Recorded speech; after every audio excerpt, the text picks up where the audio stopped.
Hello বন্ধুরা, বাঞ্জারা বয়েজের আরেকটা special ভিডিওতে ওয়েলকাম। নেমে পড়েছি রবীন্দ্র সদন মেট্রো স্টেশনে, যা 3 নম্বর গেট দিয়ে বেরিয়েই বাঁ দিকে পড়বে এলগিন রোড বা লালা লাজপত রায় সরণির মোড় মাথাটা। আজ যাব দেশনায়ক নেতাজি সুভাষচন্দ্র বোসের বাড়ি, যেটা আবার একটা মিউজিয়ামও বটে। তোমরা নেতাজি ভবন মেট্রো স্টেশন দিয়েও আসতে পারো, তবে একটু বেশি হাঁটতে হবে। যত এগোচ্ছি রাস্তা দিয়ে, তত যেন নেতাজির ভারত স্বাধীনতা যুদ্ধে যে কত বড় অবদান ছিল সেটা অনুভব করতে পারছি, আর তাতে গর্বে বুক ফুলে উঠছে। 3-4 মিনিট এই রাস্তায় হেঁটেই ডান দিকে পড়বে ঐতিহাসিক বাড়িটা। বাঁদিকে লেখা জয় হিন্দ জয়তু নেতাজি, এটা দেখলেই বুঝবে এসে গেছো। এটা আবার ফোরাম মলের পেছন দিকটা। আগেই বলেছি এই বাড়ি এখন একটা মিউজিয়াম, আর এটাই নেতাজি রিসার্চ ব্যুরোর হেডকোয়ার্টার্স, মানে নেতাজির জীবন আর কর্মকাণ্ড চর্চা করবার জায়গা।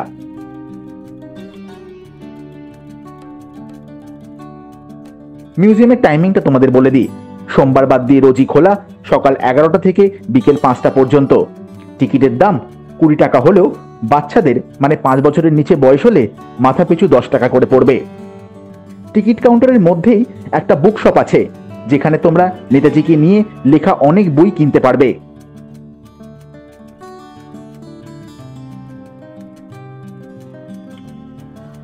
দুটো তলা মিলিয়ে মিউজিয়ামটা। একতলায় আছে নেতাজির কিছু ঘর, আর দোতলাটা পুরোটাই মিউজিয়াম।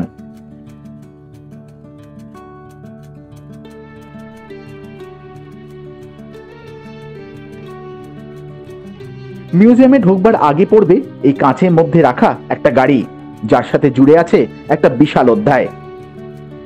স্বাধীনতা সংগ্রামী হবার জন্য নেতাজি 1941 সালে জানুয়ারি মাসে গৃহবন্দী ছিলেন। এই গাড়িতে করেই নেতাজি ব্রিটিশদের চোখে ধুলো দিয়ে পালিয়ে গিয়েছিলেন। এই মিউজিয়ামে তার পদচিহ্ন আঁকা আছে, বোঝানোর জন্য যে ঘর, বারান্দা, সিঁড়ি দিয়ে তিনি পালিয়েছিলেন।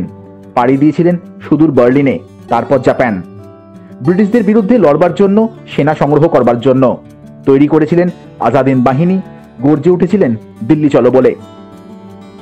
নেতাজি উড়িষ্যার কটকে জন্মগ্রহণ করলেও ওনার বাবা শ্রী জানকীনাথ বসু এই বাড়ি তৈরি করেন 1909 সালে। এই বাড়িতে তোমরা পাবে নেতাজির ব্যবহার করা খাট, চেয়ার, টেবিল, আলমারি, পোশাক ছাড়াও আরো অনেক কিছু।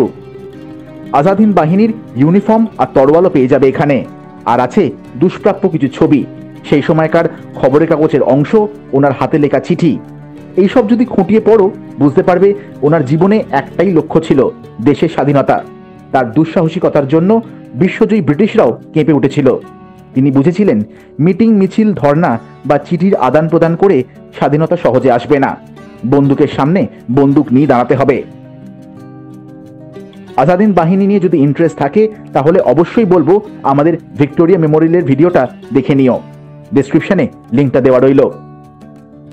আমরা এখন মিউজিয়ামের ঘরগুলোতে ঢুকবো, কিন্তু এখানে ছবি তোলা বা ভিডিও করা একদম বারণ, তাই তোমাদের দেখাতে পারছি না।